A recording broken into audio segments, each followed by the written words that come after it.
We have some more news from the NHL waiver wire today. We're also taking a look at some trade talk involving the Vancouver Canucks, the Los Angeles Kings, and the Buffalo Sabres. Jack Eichel was a last-minute scratch the other night. There's a lot of talk between him and Skinner. What is going on with the Sabres now? We'll jump into all the latest news coming up next.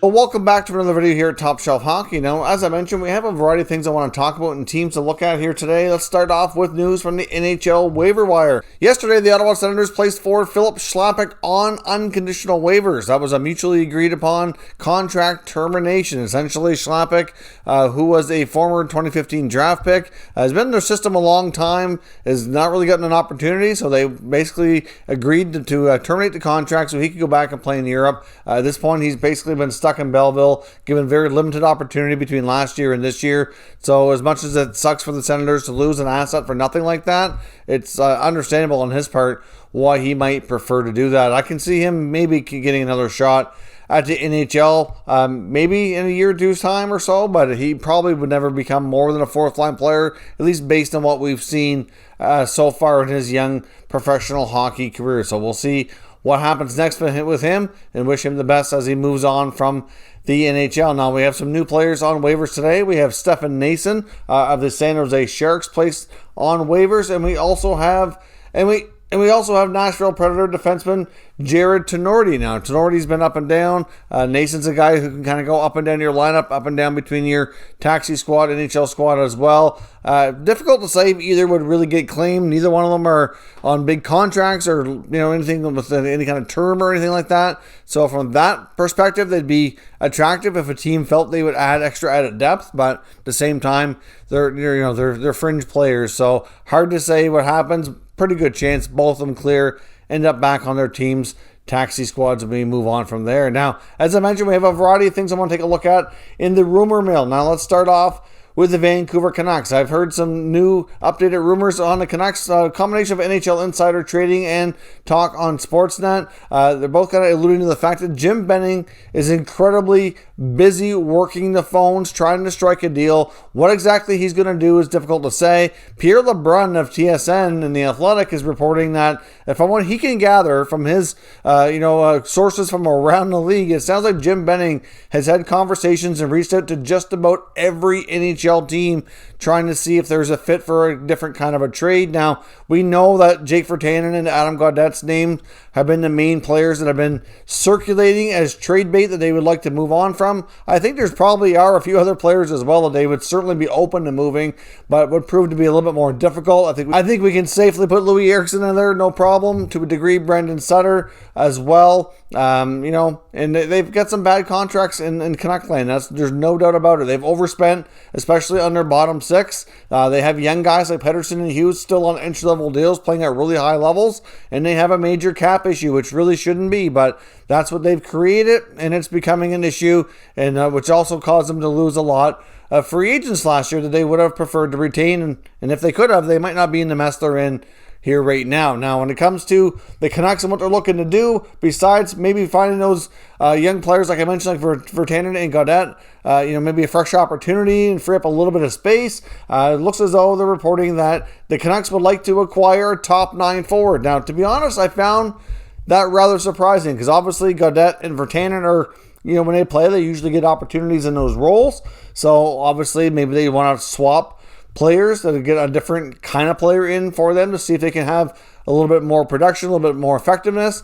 So that's going to be a challenging thing to do. Now, when it comes to Vancouver, their playoff hopes are very much slipping away. They've been the last 8 to 10 games, they've been really not good at all. They're slowly approaching the bottom of the division. The way the Ottawa Senators have played as of late, the Senators are 5-5 in their last 10.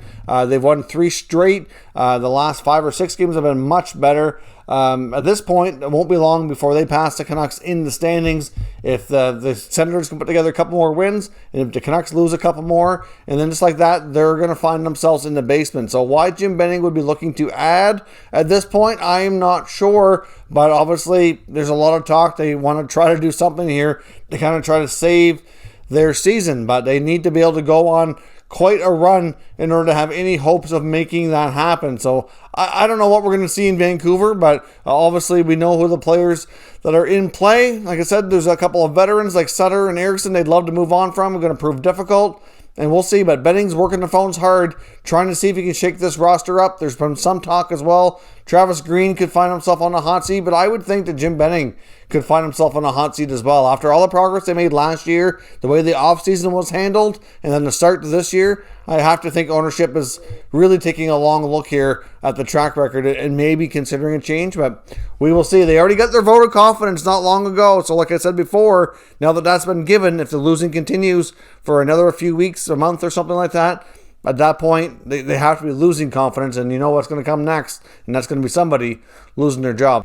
So let me know what you think the Canucks do. Do they swing a trade, get the things turned around here, or is it too late, and should they be considering going into selling mode and start looking forward to the future beyond this season? Being reported as well on TSN Insider Trading by Darren Dreger that the LA Kings are a team that's looking to make a trade. It's probably something that would kind of fall into that hockey trade category, not necessarily a trade for the sake of making a trade, but we know the Kings have a very deep prospect pool. They have a really solid forward group. They have some decent goaltending. I mean, obviously Jonathan Quick's been there a long time. Cal Peterson, the heir apparent there. The blue line's not too bad, but they don't have as much blue line depth when it comes to the prospect pool that they do in the forward group. They have a lot of exciting forwards that are going to be joining that group here in the next little while between Turcotte and Kaliev and a whole bunch more. Like they have a lot of firepower there, but they could use a dynamic defenseman to really mix things up here and add another element and dimension to their back end. Obviously, kind of what they got when they drafted Drew Doughty, except somebody to play on the left side. I think Drew Doughty's been playing better this year, putting up more points. Seems to be a little bit more rejuvenated as well. The Kings are playing well, certainly better than a lot of us expected, given where they're at in their rebuild. So it's difficult to say if that will be sustained or if they will kind of fall off later into the season. But I certainly understand, based on what the Canucks have in their prospect pool, what's on the way, what's on the roster now, why that would be an area of need. But as they've reported here as well, I know Elliot Friedman's had conversations with Rob Blake, and he's made mention that at this point, they're not going to be making trades to try to get into the playoffs here. They're going to keep to their plans, stick with what they had in mind here, and if they get in the playoffs, great. But when they get to the deadline, they're not going to start selling things off and kind of mortgaging a piece of that future in order just to get in this year, when quite often those scenarios don't really work in your favor. But a dynamic left shot defense is what they're looking for. If you look around the league, that's going to be hard to do. I mean, teams don't just give these away, and there's not very many teams that you can look at and say, wow, they actually have an abundance of really good young defensemen. They're probably not going to be able to keep them all, and they obviously want somebody who's on the younger side of the game as well, so probably ideally 25 and under. But you look around, there's a couple of defensemen that kind of jumped out at me that they're technically just a little bit over that in age, like maybe Shane Gostisbehere in Philadelphia. I mean, I know he's not really looked upon right now as a great dynamic defenseman because his game has slipped the last few years, but he's got a great contract and a great, previous track record. Could he be somebody that's interested to them? I mean, you look at Zach Werenski in Columbus. Not to say that Columbus is going to trade Werenski, but I think that would be a guy they would be taking a long, hard look at. You have to think maybe Brady Shea in Carolina is another one. He's 26 now. He's not 25, but still, Carolina has a lot of good blue liners. They likely will have to move out something if they want to be able to keep guys like Fleury and Bean in the picture longer term, get to re-sign Dougie Hamilton. So could a guy like Shea maybe be expendable? That's a possibility. And look at a team like Colorado. They're stacked on the blue line. Maybe a guy like Samuel Girard would be something they might be willing to part with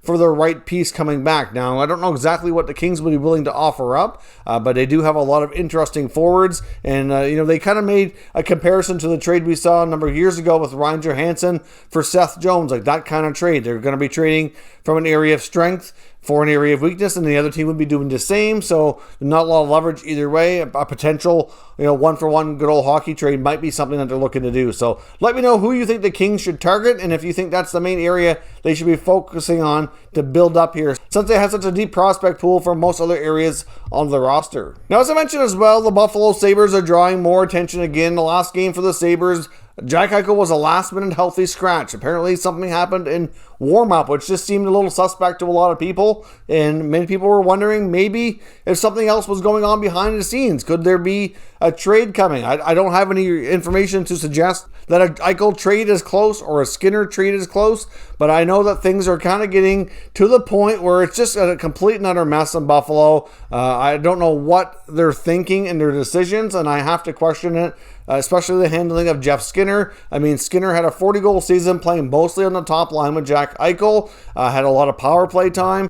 But then after he gets the new contract, Ralph Kruger pretty much takes him off the first power play unit and doesn't play him with Eichel anymore, and he's playing him with other forwards that really he is driving the play. And if you look at the analytical data, it's actually not as bad as his actual goals and assists might indicate. If you don't see the Sabres play a lot and you just look at the stats, you're like, wow, Jeff Skinner's really sucked. And you know what? From an offensive production standpoint, yes, the numbers have dipped a lot. But the players he plays with, his opportunities, his offensive zone starts versus defensive zone starts, you look at all that and it's a complete mess. And you have to think that there's a lot of people that are thinking it, and I'm starting to feel that way as well, that it's just a complete misusage of the player. Now, it's gotten to the point that Skinner's agent, Don Mean, apparently called and had a long conversation with GM Kevin Adams, so we don't know where that's going.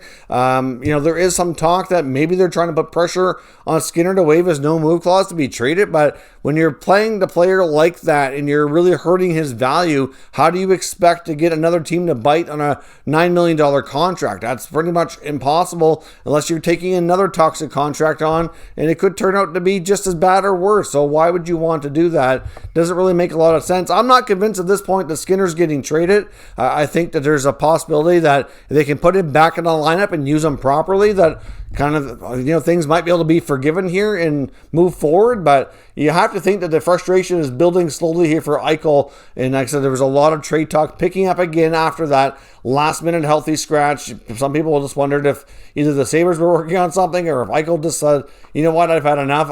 I don't know. I don't think anything like that came to be, but it is kind of odd how it came out. Now they're listing him here as day-to-day, so maybe he did actually tweak something, but still, you have to think that some trades are coming with the Sabres. I mean, there's just no doubt that things are extremely frustrating on some of these players' parts, like Skinner and Eichel. They're not winning. They're at the bottom of the division yet again, and they have a real mess on their hands. They brought in Taylor Hall to try to stabilize things and see if they can convince him to stick around long term, and I would think that that's highly unlikely at this point as well. So what are the Sabres going to do? I mean, I know there's some sources out there that I follow for a lot of trade rumors that seem to think that by the trade deadline that this mess is going to be sorted out, and either, if not then this offseason, that there's a really high chance now that Jack Eichel does get traded. And if he does, you have to look to teams like the LA Kings, the New York Rangers, etc., that have these deep prospect pools that could make a very interesting pitch to Buffalo to make the acquisition